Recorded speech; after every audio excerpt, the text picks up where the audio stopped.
Now it's time for Toker Talk Radio, the voice of the marijuana nation. What are you people? On dope? Where you can toke. I inhale frequently.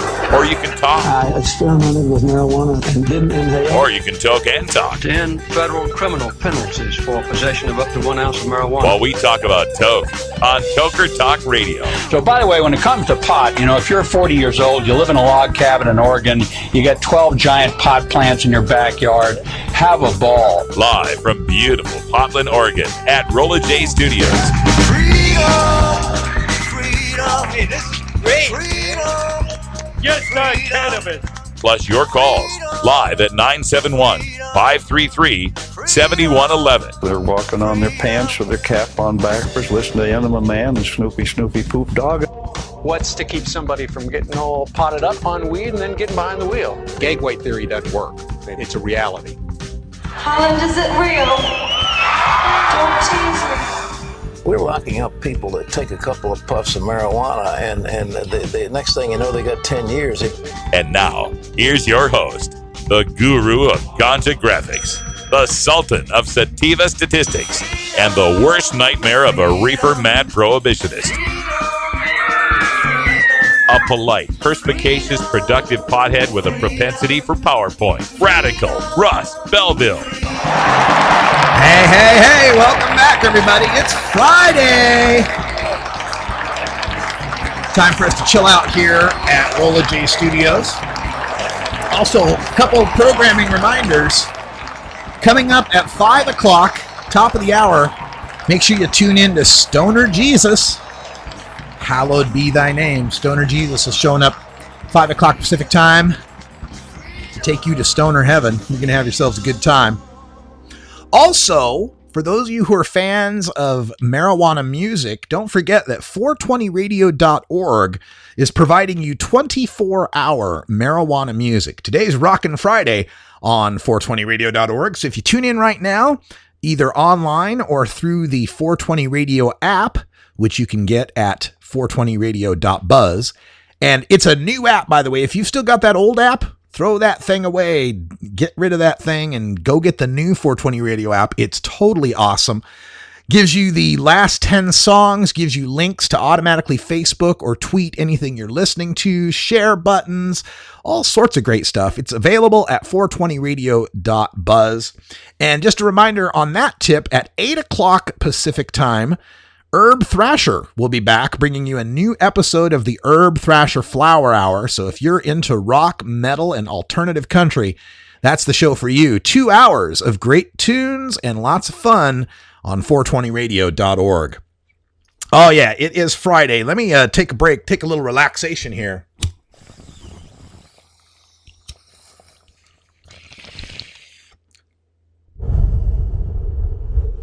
Yeah. That's some Durban poison, ladies and gentlemen. Yeah, we got the Durban poison today. The cannabinoid profile on this, 22.77% THC. Oh, yes, indeed. That is true. Judges, is that it? Yes, judges agree. It's definitely a heady Durban poison that we've got in the studio today. Check out our chat room on CannabisRadio.com as well. If you're on the CannabisRadio.com page listening right now, if you look at the player, there's this little cartoon balloon that's kind of blinking back and forth, kind of waving at you. You click that, it'll open up the Cannabis Radio chat room. John Thomas, Jackie Newberry, BTC Macroeconomics, they're all in the chat right now, and our guest, Stephanie Bishop, was there earlier. And another programming note, you can catch, if there was a great interview or a radical rant or a drug war data mining or behind the headlines that you really loved and you want to pass that on to other people so that they can hear it as well, you can check that out on my SoundCloud page. It's soundcloud.com/radicalruss. And there's embeddable links to all of these different interviews. So you can share them on Facebook. You can post them on Twitter. You can put them up on your webpage if you like. Just help spread the news and let everyone know that we're here at the Russ Belville Show on CannabisRadio.com, always bringing you the latest interviews, the latest news, and everything you need to know in the emerging market of marijuana legalization. Now, coming up on this hour 2, got a bunch of stuff for you.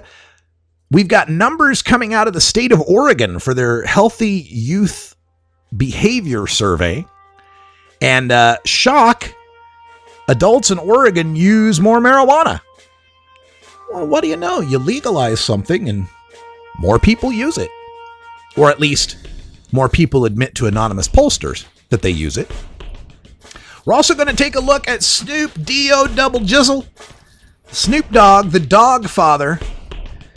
There's a story out about how he quit marijuana for 6 months and still maintains a tolerance break of 3 months a year. We're going to talk a little bit about the tolerance break and why it's something every stoner should consider. And then we'll wind things up today talking about my questions for the 2016 presidential candidates. This is the Russ Belville Show on CannabisRadio.com.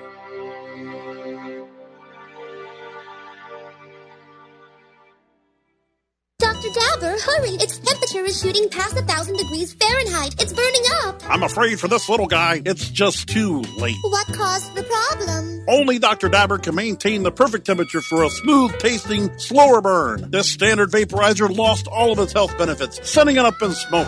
So you're telling me that most vapor pens burn so hot they produce smoke, not vapor? Correct. Keep away from those standard vaporizer pens and turn to Dr. Dabber. Doctor's orders. Less heat, more flavor. You're not high. You're listening to the Russ Belville Show on CannabisRadio.com. Carson doesn't believe in the Geneva Convention. Okay. Maybe you're high, too. The smoke is rising, and the next crop of podcasts devoted to cannabis providers and enthusiasts are ready to be harvested. Welcome to the Cannabis Radio Network, founded by respected rainmakers who have been producing award-winning podcasts for over a decade. Industry headlines, business updates, medical reports, marketing, and e-commerce education rolled up perfectly for your consumption. Let's grow together. The Cannabis Radio Network. CannabisRadio.com.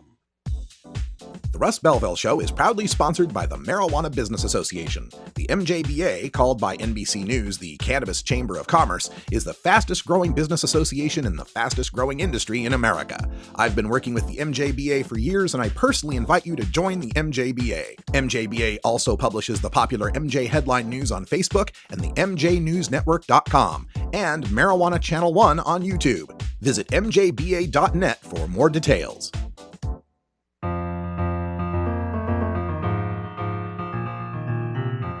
Pod 2.0. It's not your father's Woodstock weed. This is the Russ Belville Show on CannabisRadio.com.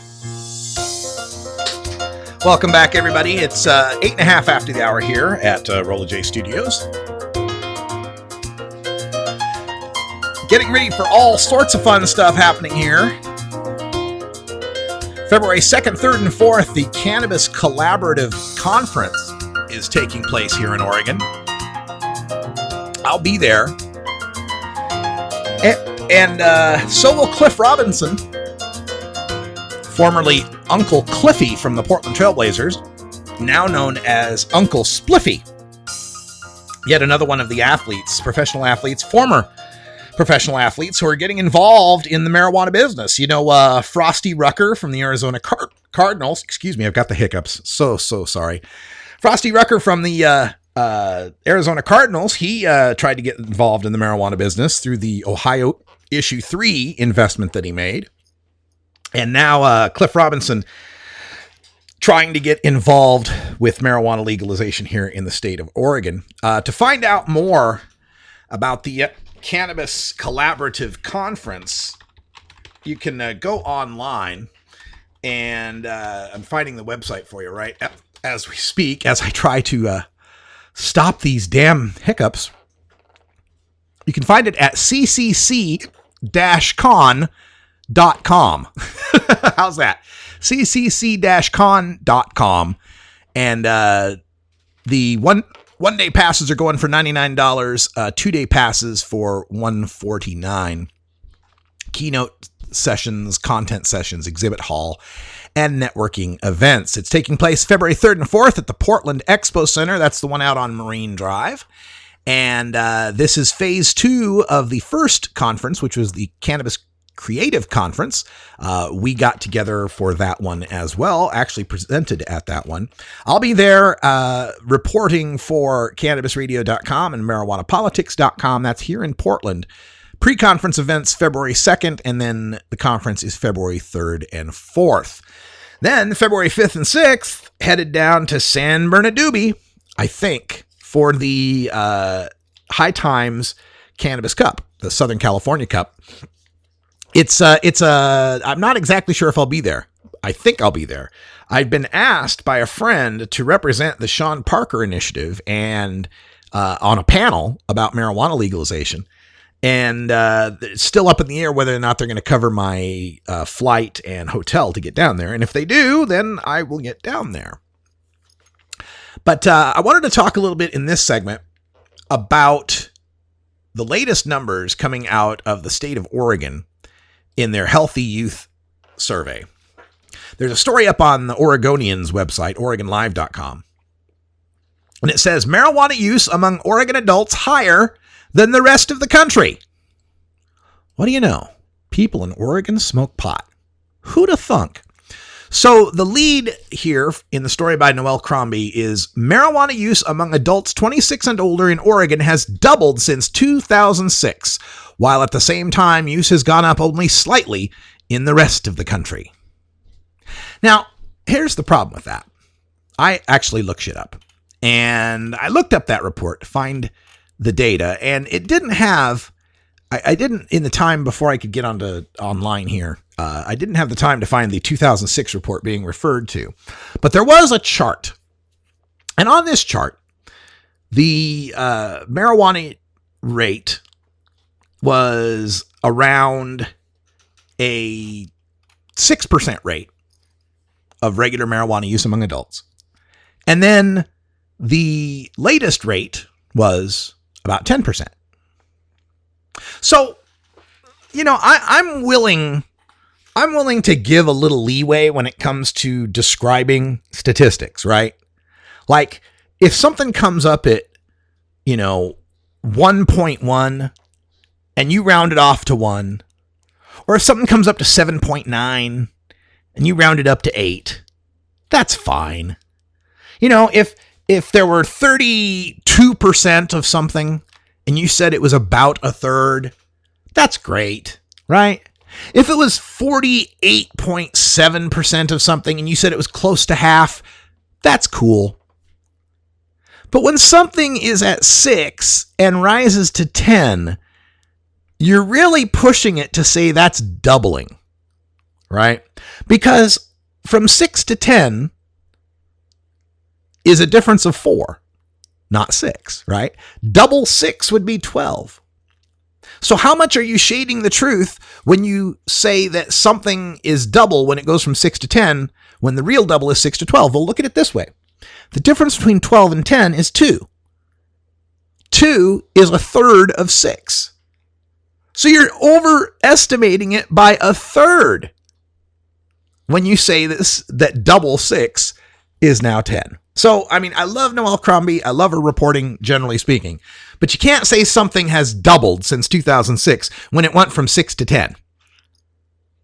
That's pushing it way too far to get that headline of double the use. Now, let's think about those numbers for a second. It says, overall, 1 in 10 adults say they use marijuana, which remains especially popular with young men. And Oregon's marijuana use among adults has exceeded national trends for the past decade. That's absolutely true. It hasn't mattered whether we legalized or not. People in Oregon have always used a lot of pot. But what about the contention here that, it doubled, almost doubled in Oregon, but it only went up slightly in the rest of the country? Well, consider what we are doing when we ask people about their marijuana use. We are calling them on the phone generally and telling them that we're with the state government and we're doing a poll about drug use, and we want to know if you're breaking state law by using drugs. Do you think maybe there's a tendency to underreport? Now, I know they'll tell you on the poll, this is a completely anonymous poll. Your answers are confidential. But come on, when somebody gets a call from a state authority asking them if they're breaking the law, it's a much tougher time to try to agree that, yes, you're breaking the law than if that weren't the situation.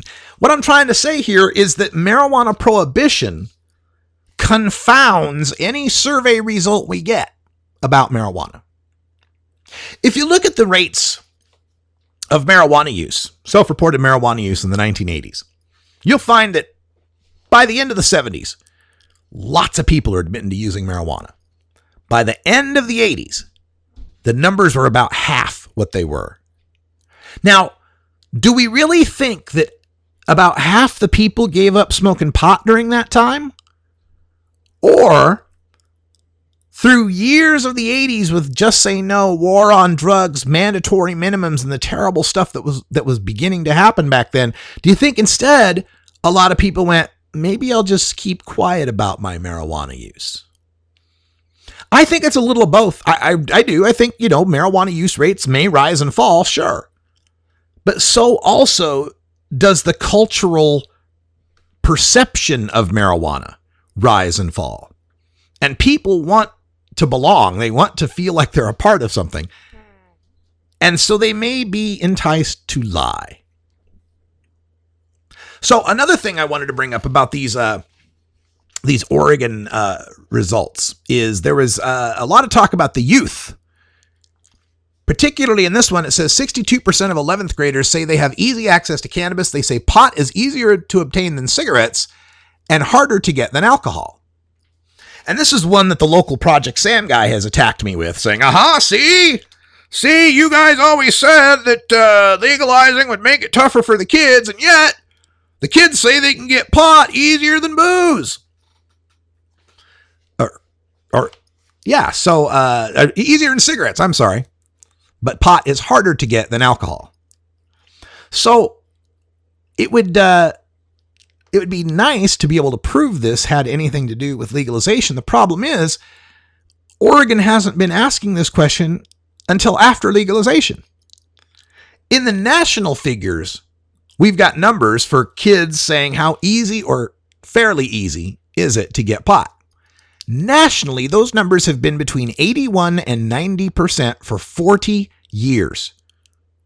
That's right. For 40 years, 4 out of 5 to 9 out of 10 high school seniors have said it's fairly easy or easy to get a hold of marijuana.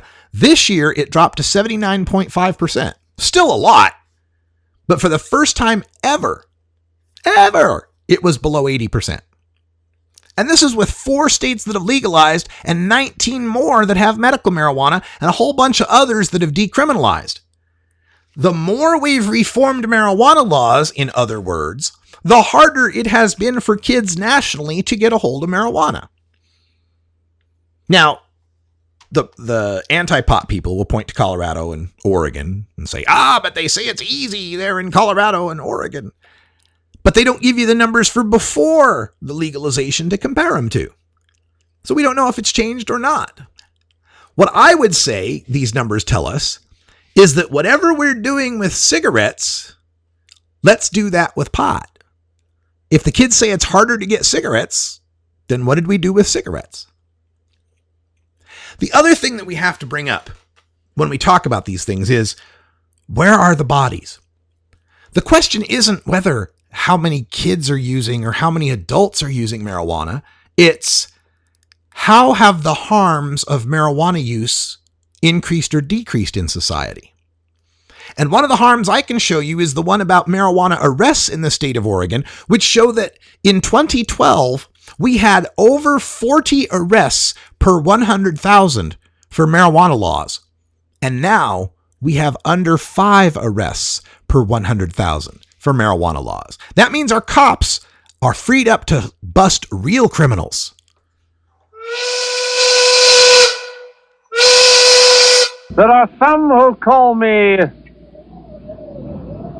Tim. Happy 420, everybody, from the Pacific time zone. Like I said, we got some Durban poison here in the studio. I hope you've got something enjoyable. We're going to take a short break, and when we come back, we're going to talk about Snoop Doggy Dogg. Bow, wow, wow, yippee-yo, yippee-yay.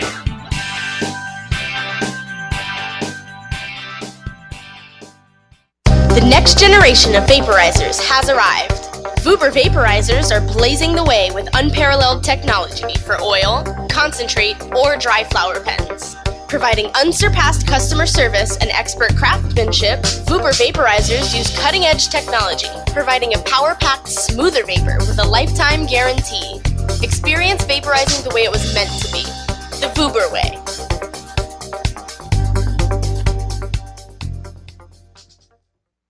Marijuana is not addictive, but listening to the Russ Belville Show is. Tokers, there's no good reason to get your dog stoned. While it might not harm them physically, imagine being a dog who already begs for treats all day, and then imagine that dog having the munchies. Not cool. Hey everybody, it's Radical Russ here from 420 Radio, inviting you to be like me and get your ink done at Lucky Horseshoe Tattoo, Fort Worth's most female-friendly, clean, sterile, awesome tattoo shop. Thomas and his crew are true artists who can design you a custom piece or use a design you bring in. Lucky Horseshoe Tattoo also offers all styles of tattooing as well as piercings and all-around fun. In the DFW area, stop by Lucky Horseshoe Tattoo and tell them Radical Russ sent you. Trust me, it'll feel awesome.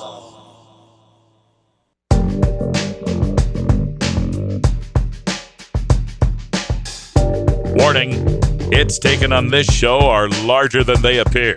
Do not try this at home. These people are professionals. Or at least they pay me to say that. This is Dan Michaels from danmichaelsaudio.com, and you're listening to Radical Russ on CannabisRadio.com. Welcome back, everybody. 22 and a half after the hour. And more on that Oregon data. So there's another part of this story in their press release, actually, where they tout the fact that Oregon's 11th graders smoke pot more than the national average. This is supposed to be terrifying, folks. Oregon's 11th graders smoke pot more than nationwide 11th graders. Now, that concerned me. I was very interested in that because the Oregon Youth Risk Behavior Survey asks questions of 11th graders and 8th graders. And the only national data that I can think of that asks similar questions to high school kids is the Monitoring the Future survey. But the Monitoring the Future survey asks 12th graders, 10th graders, and 8th graders. They don't talk to 11th graders.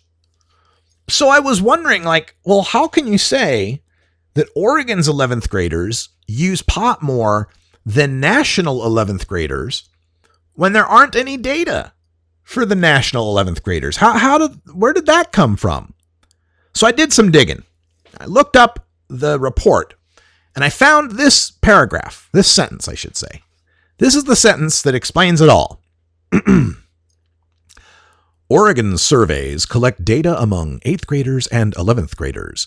Monitoring the Future results for 10th graders and 12th graders were averaged to provide a national comparison for Oregon's 11th graders.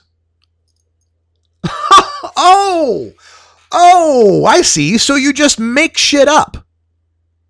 You just decide that taking an average of 10th and 12th graders would be equal to 11th graders. Stunning, folks. Absolutely stunning. Okay, so by that logic, if I take an average of the nation's 12th graders and 8th graders, that number should equal the nation's 10th graders, right? I mean, if the average of 10 and 12 is 11, then the average of 12 and 8 is 10, correct? So let's take a look at the National Monitoring the Future numbers in that respect. I've got the spreadsheet right up on my desk because that's the kind of data I collect. Here we go. The 8th grade marijuana use in 2015 was 6.5%. The 12th grade marijuana use was 21.3%. This is monthly use. The average of those two figures is 13.9%. And yet the actual figure for 10th grade marijuana use is 14.8%. So it's off by almost a whole percentage point.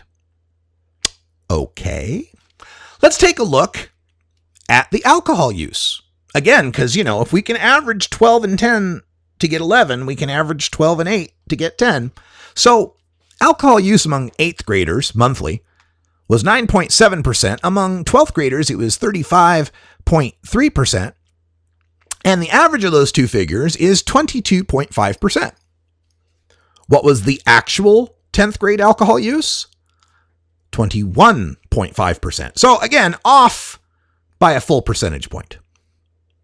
And that's our average. How about the figures for kids getting drunk?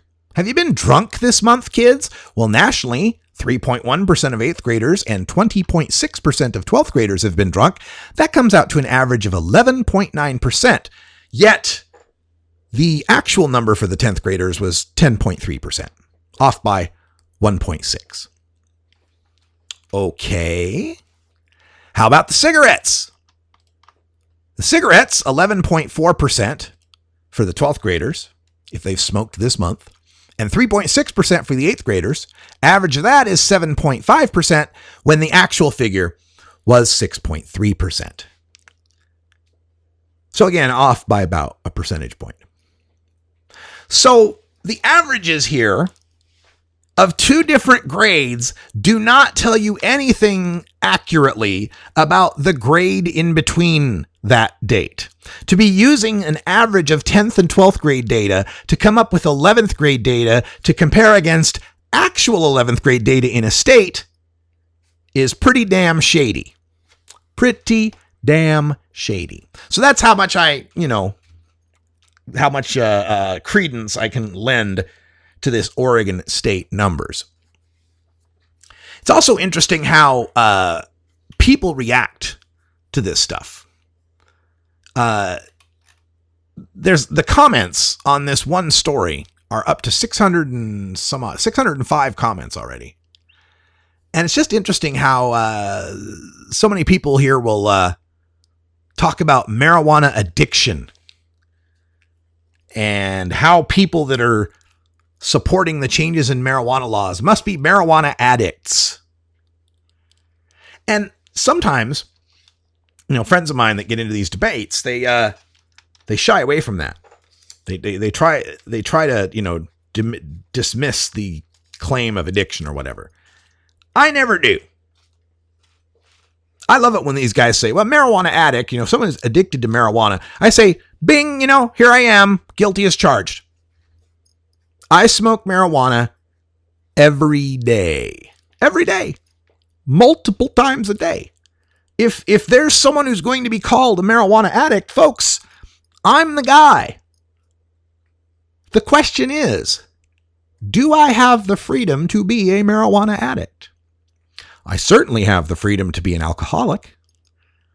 Nobody's sending cops out there trying to make sure that somebody's not drinking every day. That's perfectly legal.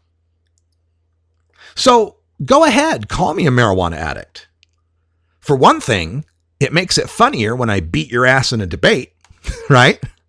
It's like Bill Hicks' old line about the war on drugs. Saying there's a war on drugs says that there's a war against people who use drugs, and they're winning. So yeah, call me a marijuana addict, and then I'll beat your ass in Trivial Pursuit or Jeopardy or, any sort of mental test you want to take on. And then don't you look stupid for losing to a pothead. It's a strategy that I've used in numerous debates. I used it with Ben Court. I used it with Kevin Sabet, right?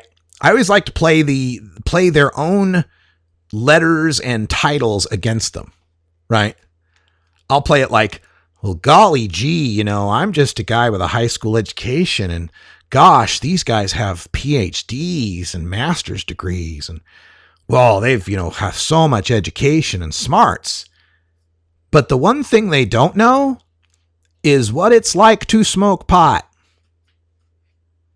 You get a guy like Kevin Sabet's never smoked pot in his life. And these debates I go to, and I talk to these people, and I just ask him, one of the first things I ask is, have you ever smoked pot? Because there's three answers I can get. One is, no, I've never smoked pot. Well, then what the fuck are you doing on this stage? You don't know a goddamn thing. You might as well be a man up here talking about periods, right? You might as well be an NBA player talking about the plight of the little people. Like, yeah, you can read up on it. You can get educated on it. You can have empathy for it. But you don't get it. You can't get it. You're like that Rachel Dolezal claiming she's black, right? Standing up for Black Lives Matter. You can feel it. You can be educated on it. You can make it a part of your life. But if you're not it, you can't get it. So if you're not a pot smoker and you want to debate me about pot smoking, you're already losing. You lose right there because you have no practical experience. Now, this is where they'll answer, well, yeah, but I don't have to know that drinking gasoline is poisonous to be against that. I don't have to be an astronaut or a weathercaster to know that global warming is bad, blah, blah, blah, blah, blah. Yeah. But we're talking about stuff people do, right? I can concede all sorts of points on the science of this or that can be understood by people that don't actually do those things. Sure, science is science. It doesn't care what your resume is. But we are talking about an activity that people do. So if you don't smoke pot, you can't get it. But then the other answer I can get is yes. Yes, I smoked pot. Like, that's the Ben Court. I used to be a marijuana addict. I used to smoke pot and I had to give it up and my life turned to shit. And now I'm counseling others to avoid it. And that's cool. Hey, you want to counsel people to avoid smoking pot, more power to you. Free First Amendment, free speech, all that kind of stuff. The problem I have is when you want to try to criminalize them. Just as I'd have a problem with you if you were trying to prohibit tobacco, if you were trying to prohibit alcohol. We cannot make criminals out of people for what they do to themselves. That's called enforcing morality. That's not criminal justice. You cannot criminalize what people do to themselves. It is not a crime to lead your life in a useless and destructive way. Because if it is, we don't really have freedom. There's nothing out there that says you have to live up to your potential, that you have to be a winner. All you have to do is not fuck with other people and their property. That's the thing we expect in society. Don't do that, right? Don't murder people, don't rape people, don't burn shit down, don't steal. That's just respecting other people's rights. And part of why we respect other people's rights is because we believe they have the right to life, liberty, and the pursuit of happiness as they see fit. And that is the pursuit of happiness, not happiness. I think that's an important distinction. The guy who's got a heroin addiction is pursuing happiness. He's just chosen a terrible way to go about it. So we cannot morally keep these drug laws. And that's one of the points I kept trying to get through to BP Madman. I kept pointing out that, yeah, you could say it's legal, just like a cop in the 1850s could say it's illegal to harbor fugitive slaves, so he has to obey the law and take in the abolitionist who's hiding the freed slaves. You could say, if you were a cop in 1950, that you got a complaint about two gay guys having sex, and that's illegal. That's sodomy, so it's a crime, and you have to follow the law as a cop. Yes, you can make those points, but in making those points, you are obfuscating the actual point, which is that a just and useful use of our police resources? And it's clearly not. Marijuana laws are clearly not a just, fair, and useful use of our police resources. And that's all I want cops to admit. I just can't get them past that. I can't get them past being on the defensive of, well, we have to enforce the law. And I think part of why they're defensive is because they know it's a stupid law. If that's the defense you have to run to. Nobody would have any problem with you enforcing rape laws. We'd like to see you do more of it, as a matter of fact, because we all inherently recognize that rape is a violation of an inalienable human right. So is busting someone for what they do to themselves. We're going to take a break. When we come back, I will bring up that story about Snoop D-O-double-G and tolerance breaks. Also, my marijuana questions for the 2016 presidential candidates. I'm Radical Russ, live from Rolla J Studios in beautiful legal Potland, Oregon. Stay tuned. We'll be back right after this.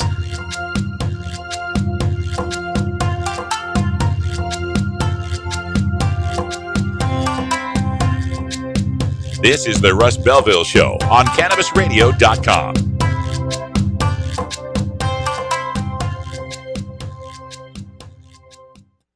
Great websites today need expert web design and development and need to be e-commerce ready and mobile friendly. But building a marketable and profitable website can be an uphill climb. Ready to make your new website or replace your existing website? Think Orange as the new way to get in the black. Orange Hill Development works with Fortune 500 companies and offer the same top quality development service at a fraction of what other providers charge. Brands like Absolute, Carlsberg, and Nestea trust Orange Hill Development. Find out why you should trust your website with Orange Hill. Contact Orange Hill for a consultation today at orangehilldevelopment.com. You can find Radical Russ online everywhere. Gmail, Facebook, Twitter, Instagram, Pinterest, YouTube, SoundCloud, Snapchat, LinkedIn, and Boise State University's 2400 baud modem bulletin board system from 1985. Growing green to generate more green. Hello to all you happy herbalizers, smiling trippy hippies, and everyone who believes in freedom and tolerance. This is The Grow Show, and I'm Kyle Cushman. From food to fuel, from remedy to resource. Welcome my guest, Ed Rosenthal, the guru of ganja. Let me ask you, right now I hear your lighter clicking. Are you smoking indoor or are you smoking sun-grown? What am I smoking? I'm smoking concentrate. Way to get out of the answer there. So you're truly like the king, right? You just clap your hands and somebody brings you a bowl and you're all set, right? I wish that were the case. The Grow Show with Kyle Cushman, only on CannabisRadio.com. The Fingerboard extension has fretted instruments to enhance your creativity. It has new and used guitars and banjos from beginning to high class. The Fingerboard extension has National Resophonic, Husson Dalton, Larrabee, Heritage and Recording King guitars, and Mike Ramsey, Wildwood, Gold Tone, and Recording King banjos. The Fingerboard extension also has drum stuff, used gear, and parts. Stop by the Fingerboard extension, downtown Corvallis, Oregon at 120 Northwest 2nd, or check out the inventory on the web at fingerboardextension.com and reverb.com.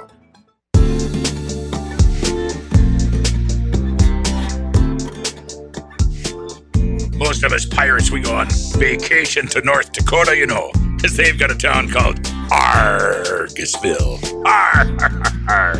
What are you smoking there, boy? This is Dan Michaels from danmichaelsaudio.com, and you're listening to Radical Russ on CannabisRadio.com. Thanks, Dan Michaels, and welcome back, everybody. 39 after the hour, and coming up at the top of the hour, remember, Stoner Jesus is stopping by to save your stony soul. You know you're a stony sinner, so tune in to Stoner Jesus and get yourself saved. Hallelujah. Yes, exactly.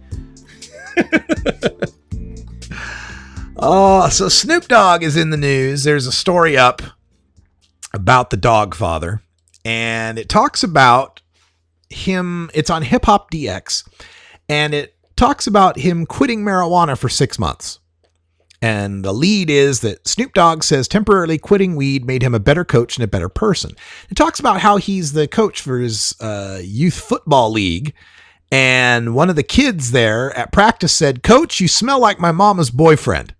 And he said, "I had to check myself. I stopped smoking from that day for 180 days straight. And it made me a better coach, a better person, and I stopped smoking when I was coaching football.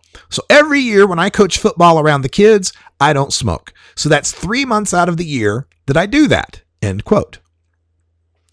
And good for you, Snoop Dogg. And I hope that other cannabis consumers can take this to heart.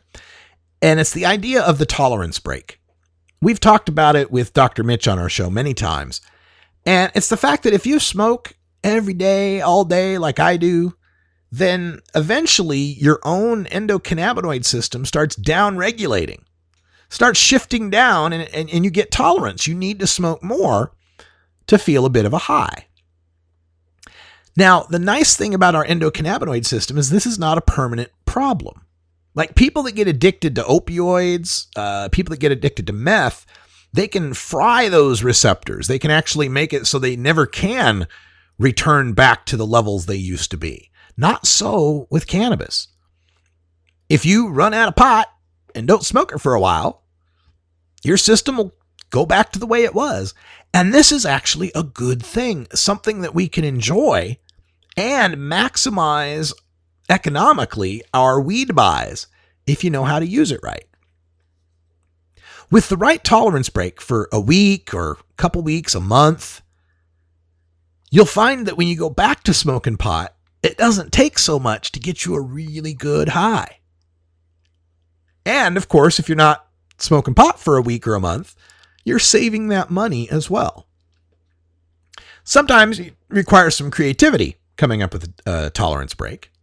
I know here at Rolla J Studios that, I'm surrounded by weed all the time. There's no real reason not to smoke weed. I work for myself. I live, my workplace is in my home. I take public transportation. There's no reason I need to not smoke weed. I get paid pretty well.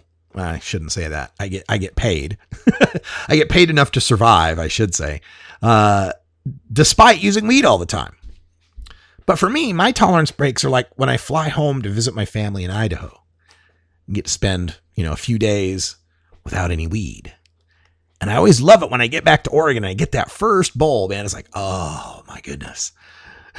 What a nice high that is.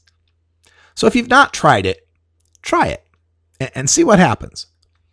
Now, a lot of times you get this as a challenge. This is going back to these comment sections that you see on the pot stories in the news, where the anti-pot people will be going against the pro-pot people saying, you're all addicts, you're addicted, you're dependent on it. If you don't think you're addicted, try quitting. Just try quitting. Right? And it's that old line of, I could quit anytime I want to, but then they never quit. There is a kernel of truth to it, though. And I think everybody owes it to themselves to be self-critical and honest about their marijuana use. If you really can't smoke, and oh, by the way, let's put the disclaimer up. Let's get the disclaimer up. I'm not talking about medical use. Obviously, if you're a medical user, you're not going to stop smoking pot when that's going to cause you severe discomfort or even worse, right? And do keep in mind, almost all the time when I'm talking about weed use here on this show, I'm talking about adult personal use, okay? There's plenty of shows out there for the medical people. Okay, so we got that out of the way. Okay, good.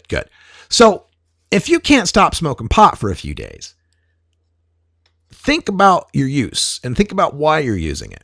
Now, I get those people on my social media that'll say, all use is medical. All use is medical. And indeed, if you can't stop smoking pot for a few days, start looking at, is your use actually medical? And again, I'm not judging here. I'm not telling you to stop. And I'm not saying it's bad if you can't. I'm just saying, be honest with yourself about what's going on. That's all. It's important for us to be honest with ourselves, I think. But if you're just, if you're a day-to-day pot smoker and you find that you can't stop, the next thing to evaluate is why can't you stop? And is that a problem? Right? Now, like me, if you live here in Oregon and you got easy access, it's not a problem. Remember that old t-shirt? My only weed problem is that I'm out, right? So, but if you're living in Kansas, you're living in Idaho, and you're having to subject yourself to a lot of risk because you can't stop, that's something to think about. It's something to evaluate. But I don't know anybody that's got that problem. I don't know anybody that's got a problem stopping weed smoking if they have to. I know some who get grumpy and you'd wish they had some weed, but I've not seen anyone go to pieces or rob a liquor store or, try to do a home invasion because they were out of weed. It just doesn't have that dynamic to it, does it? All right. I also wanted to talk today about the 2016 election coming up this November for U.S. president. And I got an email today from my buddy Anthony Johnson at marijuanapolitics.com. And they're trying to get presidential interviews. And they want to know if you had any questions for the presidential candidates when it came to marijuana. And I said, do I? I got all sorts of questions for the presidential candidates. So without further ado, my marijuana questions for the 2016 presidential candidates. All right, so let's start with the Democrats. Senator Sanders, Bernie Sanders, you've called not for rescheduling, but descheduling of marijuana. Would that mean moving federal regulation of marijuana to the Bureau of Alcohol, Tobacco, Firearms, and Explosives? Or no federal regulation of marijuana whatsoever, ceding it all to the states? Secretary Clinton, you've often said that you're generally in support of medical marijuana, but that the issue needs more research. With over 28,000 studies currently in PubMed regarding cannabis, how much more research will it take for you to form a stronger opinion? Governor O'Malley, you were the mayor of Baltimore, a city with drug dealing so rampant that 2 popular television shows chronicled it. But that drug dealing also is often the only working economy in many urban areas. Do you think legalizing drugs would reduce urban violence? And how would you do it to ensure these urban areas and their people get to participate in that new legal economy? Now the questions for the Republicans. Donald Trump. Mr. Trump, should a pot smoker in a state that's legalized marijuana have full and unconditional Second Amendment rights? Senator Ted Cruz, you speak strongly about your reverence for the United States Constitution. Which part of the Constitution do you believe gives the federal government the right to ban the industrial hemp crops our founding fathers farmed? Dr. Ben Carson, as a neurosurgeon, can you explain the functions of the endocannabinoid system within the human brain? Senator Marco Rubio, you gained notoriety for sipping a bottle of water as you delivered the Republican response to the State of the Union. Did you have a dry mouth from recently smoking pot? Governor Bush, you have been candid about your daughter Noelle's struggles with addiction. Yet, as governor of Florida, you presided over a state that will take a pot smoker's voting rights for life if he's caught with 21 grams of marijuana. Do you only support compassion for drug users if they're named Bush?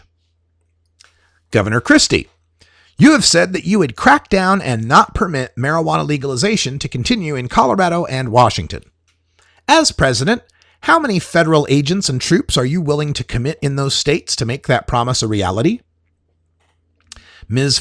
Carly Fiorina, you responded to a question about marijuana legalization by bringing up the tragic death of your daughter, yet marijuana had nothing to do with your daughter's death.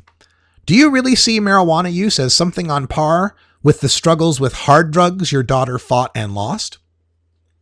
Senator Rand Paul, marijuana reformers look to Bernie Sanders on the Democratic side and you on the Republican side as most friendly to our cause. How would your treatment of marijuana in a Paul administration differ from the Obama administration, and for that matter, a Sanders administration? Governor Huckabee, you have famously struggled with obesity throughout your life, even writing a book about the issue. Which do you think, marijuana use or obesity, is more harmful to a person's health? Governor Kasich, your home state of Ohio overwhelmingly rejected a marijuana legalization proposal. Do you believe Ohioans rejected marijuana legalization per se, or just the controversial monopolistic manner in which the proponents tried to legalize marijuana? And finally, Governor Gilmore, you once said that marijuana is not a substance, it's a lifestyle. Does that mean your opposition to marijuana legalization isn't based on the science of the substance, but is rather part of a broader culture war? Those are my questions for the 2016 presidential candidates, and you can find that on my post today at marijuanapolitics.com. All of those questions available. Plus, if you hover on each of the candidates, you'll get to see their Marijuana Policy Project report card on their stands on marijuana. Only 2 politicians getting an A. Bernie Sanders gets an A, and Senator Rand Paul gets an A-. It's all available right now at marijuanapolitics.com. We're going to take a break, and when we come back, we'll wrap things up and get the studio ready for Stoner Jesus coming up at the top of the hour. Right here on CannabisRadio.com.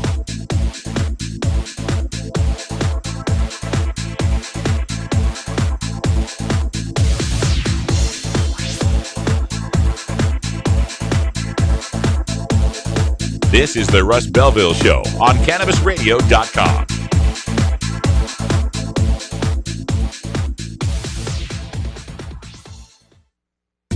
Ganjapreneur.com, your guide to the cannabis business world. Ganjapreneur.com is a comprehensive resource for cannabis professionals and entrepreneurs. Download the Ganjapreneur app on your smartphone or tablet to catch up on cannabis industry news, scroll through our daily job listings, and learn about successful cannabis companies, executives, and investors. Ganjapreneur.com, helping Ganjapreneurs grow. Warning. Hits taken on this show are larger than they appear. Do not try this at home. These people are professionals, or at least they pay me to say that. A public service message from CannabisRadio.com and the Russ Belville Show. It's time for Cannabis Facts about teen drug use from Robert Platshorn's thesilvertour.org. This message is supported by our donors and Hemp Inc., a public company poised to lead America's hemp revolution at hempinc.com. A recent survey by the U.S. Centers for Disease Control indicates that in states that have legalized medical marijuana, the rate of marijuana consumption among high school students has not increased. In fact, in legal states like Colorado, teen use has actually decreased significantly. It's simply no longer a big deal for teenagers in legal states. This was Cannabis Facts from thesilvertour.org, an educational nonprofit supported by our donors and Hemp Inc., a public company poised to lead America's hemp revolution at hempinc.com.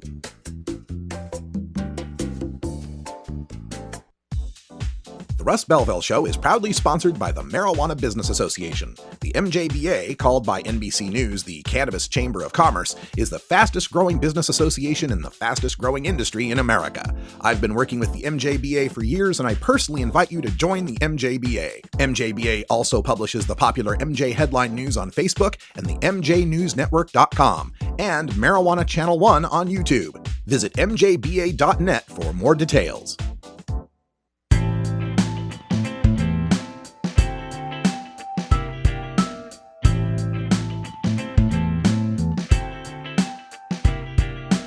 And blue blasten Gergen, Pfaffen der Blasten, Schnurm Norben. You're tuned into the Russ Belville Show, the voice of the marijuana nation, only on CannabisRadio.com. Ah, yeah, some Durban poison in the studio. Feeling good. Stay tuned, folks. Coming up at the top of the hour, Stoner Jesus is joining you, taking over the mic. And you can join me at 8 p.m. tonight over across the dial on 420radio.org. As if we have a dial anymore. Just go with it. On 420radio.org, I'll be co-hosting tonight's live edition of the Herb Thrasher Flower Hour. So, want to dip back into that Oregon data for just a little bit as we close the show up. There is another piece of the data that they tried to make a big, huge deal about. And that was the fact that about 3/4 of the people polled said that they knew it was dangerous to drive under the influence of marijuana. And that's a problematic number to me, because it's not always dangerous to drive under the influence of marijuana. People with tolerance to its impairing effects can drive just fine under the influence of marijuana. Don't believe me. Believe the federal government. See, there's two components of marijuana. There's THC and CBD. There's a lot of others, of course, but the two main components people know about, THC and CBD. And everyone knows the THC part's the psychoactive one. It's the part that makes you high. Others don't really know that CBD is an antipsychotic. It reduces the high. It tempers the high from THC. This is why over time, the breeders of illegal cannabis plants have maximized the THC and reduced the CBD to almost negligible levels. This Durban poison we've got here is 22.77% THC and 0.27% CBD, right? Because the iron law prohibition, you want to have the most bang for the buck. You want to have the most potent weed, right? So if this potent, 22% THC weed is so terrible for me to drive on, why is it that when I get a pill of 5 or 10 milligrams of Marinol, which is 100% synthetic THC, 0 CBD, the label on that bottle of Marinol says, until you know how Marinol may affect you, do not drive or operate heavy machinery? How come that label says until one knows how they can deal with the effects of it, don't drive? Why does the label on 100% synthetic THC imply that once you got your high figured out, go ahead and drive, but I'm supposed to be afraid of the 22% THC? Now, I'm not encouraging people to get blitzed, baked out of their noodle, or newbies for that matter, to be doing that. But the thing about marijuana is the people that are smoking marijuana know when they're impaired by it. It's not like alcohol where it also impairs your judgment and you don't know that you're too high. So that's disturbing. Another disturbing number, 39% of the people in that survey didn't know that marijuana was legal in Oregon. So if you got 2 out of 5 almost that don't even know it's legal, I don't know how much credence we want to give into what they think about marijuana. They don't even know it's legal yet. We'll keep an eye on these data and many more throughout the rest of this year and in forthcoming years, because it's going to show what we've always known.